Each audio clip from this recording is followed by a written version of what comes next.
فاذكروني أذكركم واشكروا لي ولا تكفرون يا أيها الذين آمنوا استعينوا بالصبر والصلاة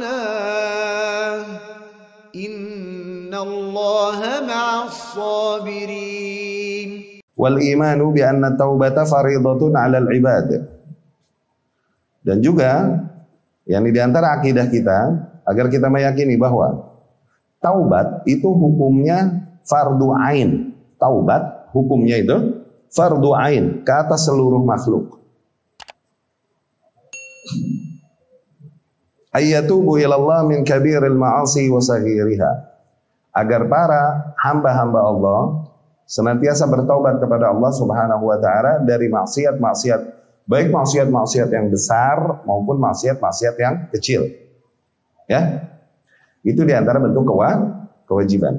Ini yang dibilang kewajibannya adalah satu sisi dibilang muwassa', satu sisi dibilang mudayyiq. Oke? Satu sisi dibilang muwassa' dalam artian tidak terbatas waktu sebagaimana kewajiban yang ada pada sholat zuhur ada batas kewajibannya kan? Iya kan? Kapan batas kewajibannya? Deadline-nya ya sebelum azan asar, begitu kan? Iya kan? Nanti ada waktu utama, waktu lalai, waktu dosa dan lain-lain. Ini pembagian para ulama itu. Oke? Tapi deadline-nya sebenarnya kapan ya? Sebelum azan asar. Iya kan? Begitu juga asar sebelum azan maghrib. Itu yang dibilang wajibnya nih, wajib mudayyak, terikat, muqayyad ya, terikat waktu tertentu. Demikian juga taubat. Satu sisi muwassa', satu sisi muqayyad. Muwassa' dalam artian selama masih kau hidup kau wajib terus bertaubat. Iya kan? Kapan? Anytime, terus bertaubat. Tapi ada muqayyad, yakni seringkali diperintahkan setelah berdosa langsung ikuti dengan istighfar dan taubat. Wa atbi'is sayyi'atal hasanata tamhuha. Dan balaslah setiap error yang kau lakukan, balaslah dengan amal saleh yang akan menghapuskannya. Satu sisi mudayyak, gitu, ya. Deadline taubat ini kapan? Nanti di akhir hayat, sebelum gargarah, sebelum nyawa sampai kerongkongan. Hadisnya Ibnu Umar radhiyallahu anhu, Innallaha ta'ala yaqbalu taubatal 'abdi ma lam yughargir. Allah senantiasa menerima taubat seorang hamba sebelum yughargir. Sebelum nyawanya sampai kerongkongan. Ya, ini batasan atau deadline bagi tiap individu. Ada batasan yang sifatnya umum bagi alam semesta. Sebelum tatla' asy-syams min maghribiha, sebelum matahari terbit dari baratnya, dari arah yang berlawanan. Ya. Nah, jadi sekali lagi, taubat ini bukan istighfar dan taubat, bukan amalan yang sifatnya mustahab dan pelengkap, bukan. Ini kewajiban. Ini hal yang sifatnya kewajiban. Ya.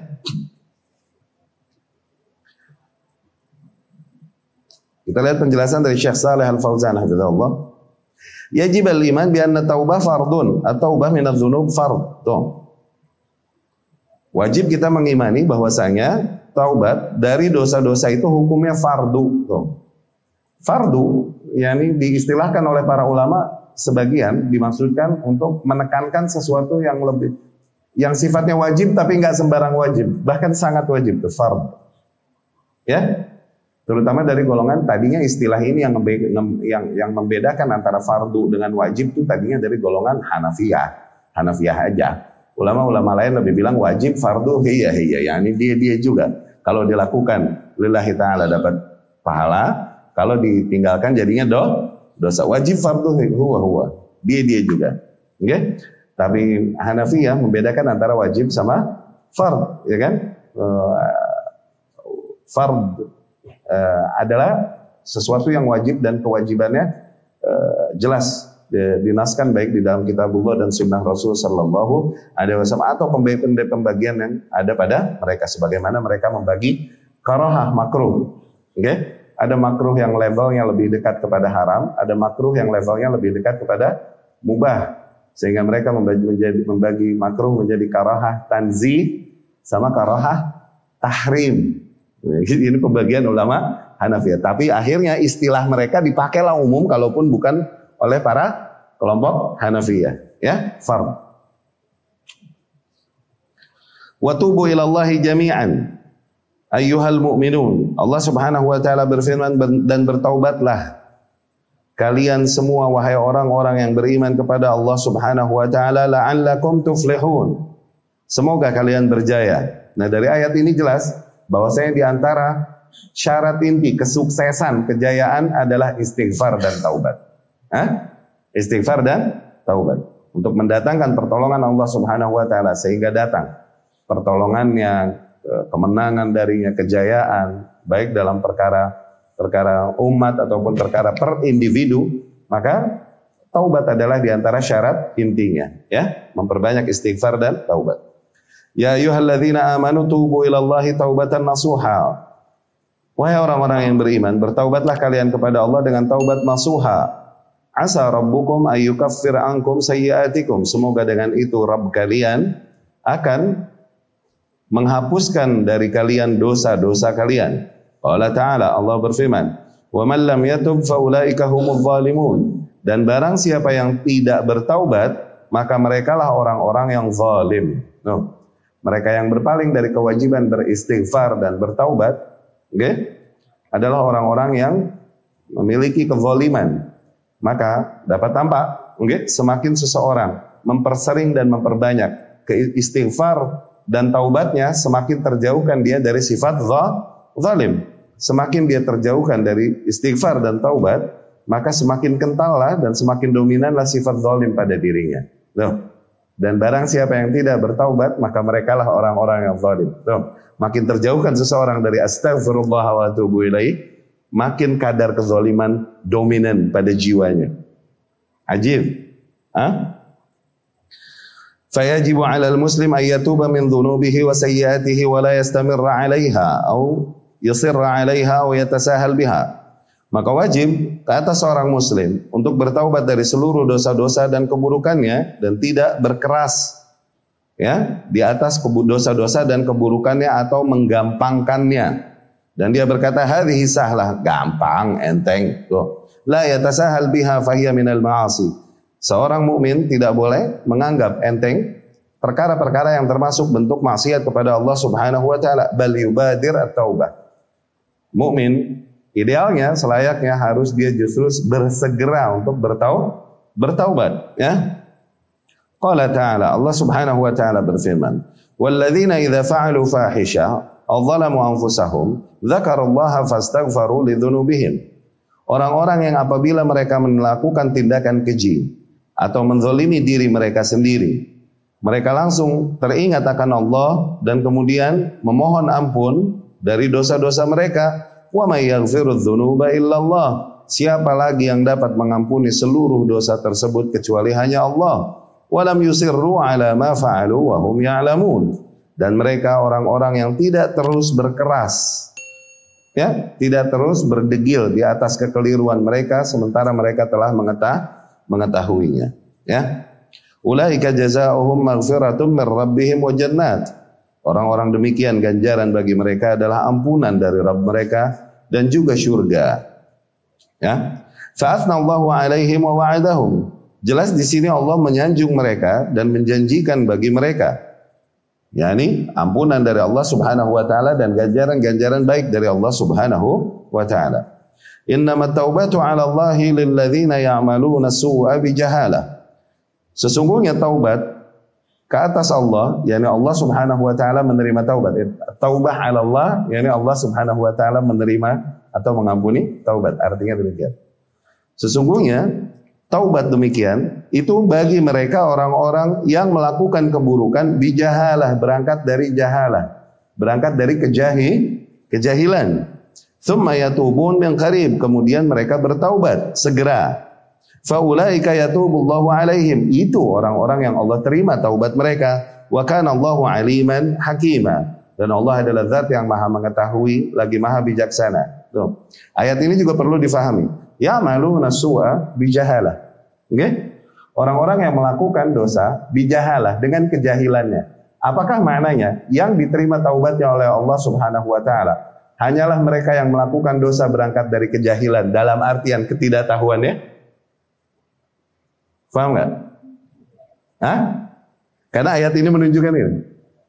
Bagi mereka taubat atas Allah, yakni Allah menerima taubat orang-orang hanyalah taubat orang-orang yang melakukan keburukan bijahalah dengan kejahilan.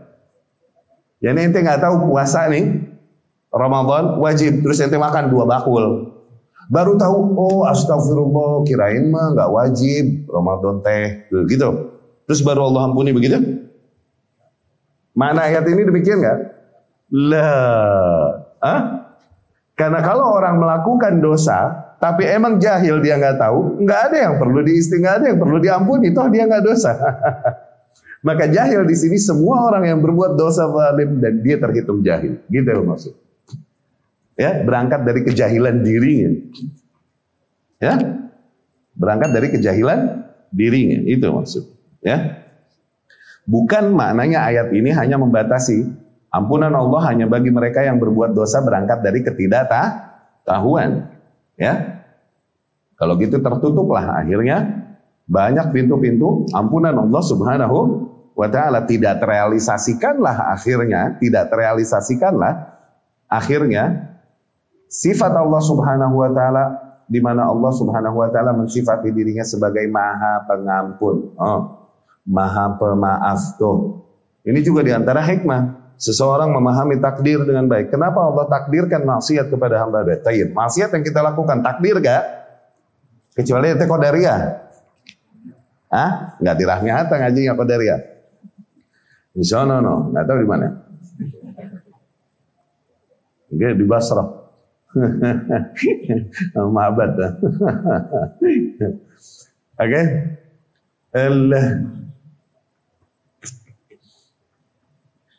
Apa namanya?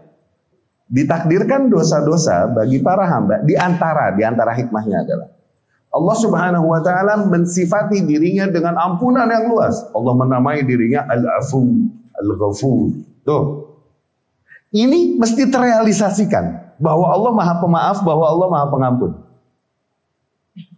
Bagaimana terrealisasikan kalau nggak ada yang berdosa? Makanya sampai dikatakan laulam tuznibu la dhahaballahu bikum. Andai saja kalian nggak bikin dosa, Allah hilangin kalian. Wa ja'a biqaumin, Allah bikinin kaum baru yuznibun, yang akan bikin dosa fayastaghfirun. Dari situ mereka minta ampun, kemudian Allah mengampuni bagi mereka. Tuh. Saking kudunya Allah dimintain ampun, ditakdirkanlah kita berdoa. Terrealisasikanlah Allah Maha Pengampun. Terrealisasikanlah Allah Maha Pemaaf. Ya, itu diantara hikmah dari ditakdirkannya dosa pada para hambanya. Ya, maka seseorang yang larut terus di dalam dosanya dan tidak kunjung dia mau beristighfar dan taubat, tidak terrealisasikan hikmah itu. Ya, tapi tetap Allah adalah zat yang Maha Pengampun, Maha Pemaaf. Tetap, kalaupun hamba-hambanya tak mau bertaubat dan beristighfar kepadanya, apakah kemudian mengurangi keagungan Allah Subhanahu wa taala dan kesempurnaan sifat-sifatnya? Tidak sama sekali. Allah akan jadikan sebab-sebab lain. Itu la dhahaballahu bikum, bisa jadi Allah hilangkan kalian, Allah bikinin kaum baru yang berdosa. Ya.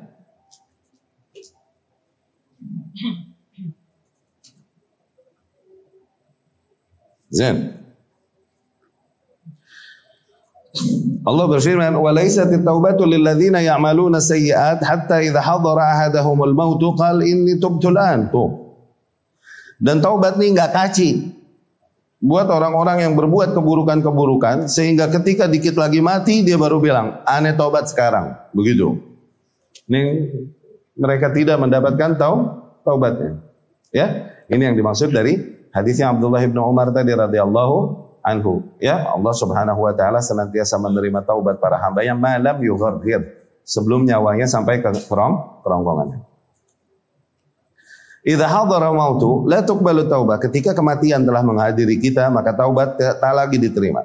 Wa in kana al-insan la yazal hayyan fala tuqbal taubatuhu 'inda huduril maut. Kalaupun nih orang masih hidup Tapi tidak diterima taubatnya ketika dia meregang nyawa. Fa'alaihi ayyubadir bitaubah, maka yang wajib bagi manusia agar dia bersegera untuk bertaubat, wala yu'ajjilha, dan jangan pending-pending.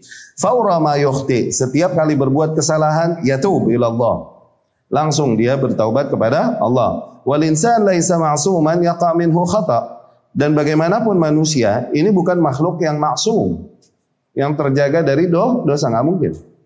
Pasti terjadi kekeliruan, wa taksir, kekurangan, wa dzam, dan dosa. Tapi Allah Subhanahu wa taala dengan segala rahmatnya, fatahaba bataubah, Allah senantiasa membuka pintu taubat, wa da'aka ilaiha, dan Allah menyerumu kepadanya. Wa wada'aka yaghfir laka idza sadaqta fi taubatik, dan Allah janjikan bagimu, Allah akan ampuni bagimu dosa-dosamu apabila kau tulus di dalam taubat. Ya. Hatta al-kafir, bahkan seorang kafir, idza taba taballahu alaihi, apabila dia bertaubat maka Allah pun akan menerima taubatnya. Allah Subhanahu wa taala berfirman, qul lil ladzina kafaru iyantahu yaghfir lahum ma qad salaf. Katakanlah, yakni wahai Muhammad, kepada orang-orang yang kafir, apabila mereka berhenti, yakni berhenti dari kekeliruannya itu semua, maka Allah akan mengampuni bagi mereka apa-apa yang telah berlalu dari mereka, yakni dari dosa-dosanya. Minal kufr, yakni dari kekufuran, wasyirk, dan kesyirikan, wa qatlin nufus, dan dari pembunuhan yang mereka lakukan, dan lain-lain. Idza ta'bu taballahu alaihim, apabila mereka bertaubat maka Allah pun akan menerima taubatnya. Dalam hadis at-taubah tajubbu ma qablaha, betapa taubat ini begitu efektif menghapuskan segala hal sebelumnya, yakni dosa-dosa yang terjadi sebelumnya. Fal muslim bihajah ila taubah, maka seorang muslim senantiasa memerlukan, yakni senantiasa dia membutuhkan taubat ini. Wa kana Nabi sallallahu alaihi wasallam yastaghfirullah wa yatubu ilaihi. Bahkan Nabi sendiri sallallahu alaihi wasallam senantiasa beristighfar dan bertaubat fil yaum, di dalam satu hari, aktsar min 70, lebih banyak dari 70, lebih banyak dari 100 dari riwayat lain, ya. Lebih banyak dari 100 kali yang dibilang astaghfirullah wa atubu ilaihi. Ayyuhan nas tubu ilallah fa inni atubu ilallah fil yaum aktsar min 70 marrah, kata Rasul sallallahu alaihi wasallam. Wahai sekalian manusia, bertaubatlah kalian kepada Allah, sesungguhnya aku bertaubat kepada Allah dalam sehari itu lebih dari 70 kali. Wa yuhsilahu ashabu fil majlis, bahkan para sahabatnya menghitung di dalam satu majlis, astaghfirullah aktsar min 100 marrah, ya. Lebih banyak dari 100 kali. Alaihi salatu wassalam. Wa huwa Rasulullah fa kaifa bi ghairi. Padahal dia adalah Rasulullah yang telah diampuni segala dosanya ke depan ataupun ke belakang. Ya, bagaimana dengan yang lain? Maka tentu akan lebih membutuhkan untuk beristighfar dan bertaubat. Fanahnu bihajah ila taubah ila Allah.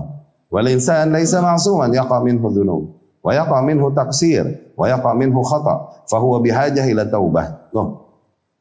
Kita sangat memerlukan untuk bertaubat kepada Allah Subhanahu wa taala, karena kita adalah bukan manusia yang maksum, yang pasti terjadi banyaknya kesalahan, kekurangan, dan dosa-dosa. Maka jelas, ya, betapa kita membutuhkan taubat. Walhamdulillah, dan segala puji bagi Allah. Annallaha fataha lana babat taubah, bahwasanya Allah Subhanahu wa taala senantiasa bukakan bagi kita bab taubah, pintu-pintu taubatnya, wa wa'adana, bahkan menjanjikan kepada kita ayyaqbala minna, agar menjanjikan untuk menerima taubat kita, wa ayyamhu dzunubana, dan menghapuskan dosa-dosa kita. Ya, demikian. Syuf ikhwah, betapa besarnya rahmat Allah Subhanahu wa taala, bahkan Allah mengampuni dosa-dosa hambanya.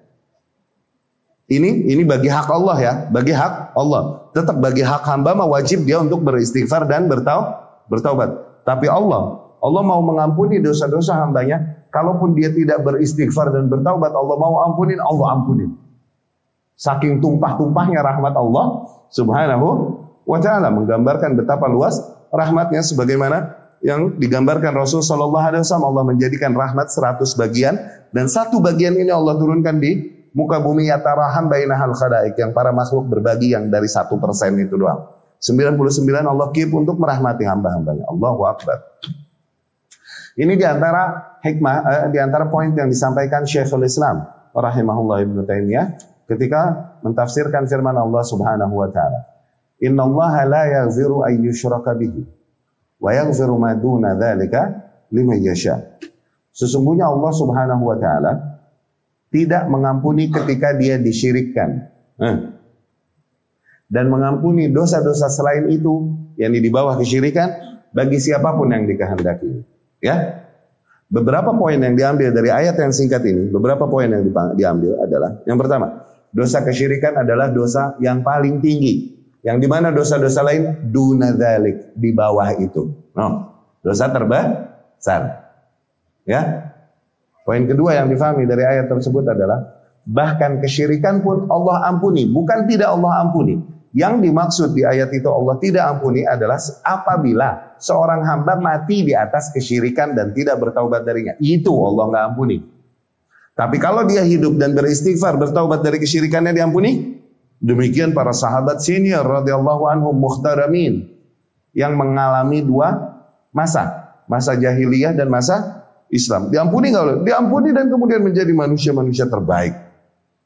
Demikian pun para saudara-saudara kita yang bukan terlahir dan nggak Islam dari kecil gitu, dapat hidayah kemudian Islam masuk Islam. Kalaupun terlahir Islam cuman di Nasrani kan, di Yahudi kan oleh kedua orang tuanya gitu ya. Masuk Islam diampuni insya Allah. Ya. Jadi apakah kesyirikan diampuni? Diampuni kalau taubat. Yani maknanya adalah dengan taubat, dengan istighfar tak ada dosa yang diampuni, termasuk kesyirikan. Ya. Adapun yang Allah maksudkan kesyirikan tidak diampuni oleh Allah Subhanahu wa taala, yakni apabila hamba tersebut mati di atas kesyirikan walam yatub dan belum bertaubat dari. Poin yang ketiga, Ibnu Taimiyah rahimahullah bilang, wa yaghfiru ma duna dzalika liman yasha, dan Allah Subhanahu wa taala mengampuni maduna dzalik, dosa-dosa lain di bawah syirik bagi siapapun yang dikehendakinya. Maknanya adalah hatta laulam yatubu. Allah mengampuni dosa-dosa selain dosa syirik bagi siapapun yang dikehendakinya, kalaupun si pelakunya belum bertaubat darinya. Allah. Lihat. Artinya itu. Allah bisa jadi ampuni kalaupun si pelakunya belum istighfar dan belum bertaubat darinya. Ya. Ini hak Allah Subhanahu wa taala. Diserahkan kepada kehendak ya kan, lima yasha, tuh bagi siapapun yang dikehendakinya. Tapi hak seorang hamba mah tetap kudu wajib bertaubat, nggak boleh. Jadi Allah kan ngampunin biar kita belum taubat juga udah ntar, nggak boleh. Hak hamba mah tetap wajib taubat, awas, ya, paham ya? Karena apa? Karena istighfar dan taubat adalah qadar syar'i, qadar syar'i.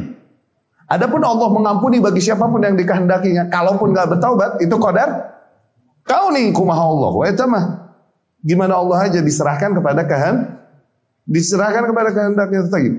Baghiyah, pelacur yang ngasih minum anjing.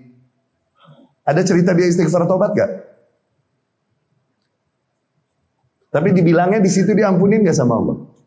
Allah mau ampunin, Allah jadikan seremeh-remehnya sebab untuk mengampuni. Seperti air putih yang disodakohin ke anjing. Sebab yang sangat remeh. Dengan itu Allah jadikan sebab diampuni dosa-dosa sebenarnya. Dosa yang begitu besar, luar biasa dari seorang baghiyah, dari seorang pelacur. Ya? Jadi ingat awas. Qadarullah syar'an alaina an nastaghfir wa natub.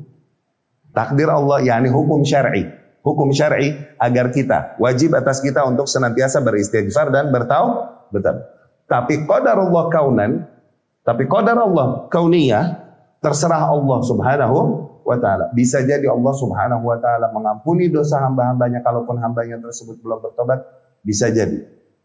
Semuanya diserahkan kepada kehendak Allah Subhanahu wa taala. Itu maksudnya wa yaghfiru ma duna dzalika liman yasha. Dan Allah ampuni bagi dosa-dosa di bawah itu, yang di bawah kesyirikan, bagi siapapun yang dikehendaki. Itu maksudnya. Ya. Jadi nggak boleh kita ngandelin qadar kauniyah. Ingat kaidah di sini apa? Nu'min bil qadar al kauni wa naltazim bil qadar syar'i. Iya, kita beriman kepada qadarullah kauniyah, beriman. Tapi berpegang teguhnya mah berundang-undang, kita berhukum dengan qadarullah syar'i, yakni hukum syariat. Ya, sebagaimana kita mengimani dosa yang kita perbuat nih ditakdirkan oleh Allah. Iya, ditakdirkan oleh Allah. Boleh nggak? Oh ya udah deh, qadarullah. Boleh nggak? Nggak boleh. Kita nggak boleh berhukum kepada qadar kauni, nggak boleh. Kalaupun benar ditakdirkan oleh Allah, nggak? Ente maling jauh, iya nih qadarullah. Ajib amat lu. Nggak boleh. Hukum syar'i, kalau habis dosa ngapain? Maka jangan qadarullah, tapi astagfirullah. Tuh, hukum syar'i. Ya. Baik.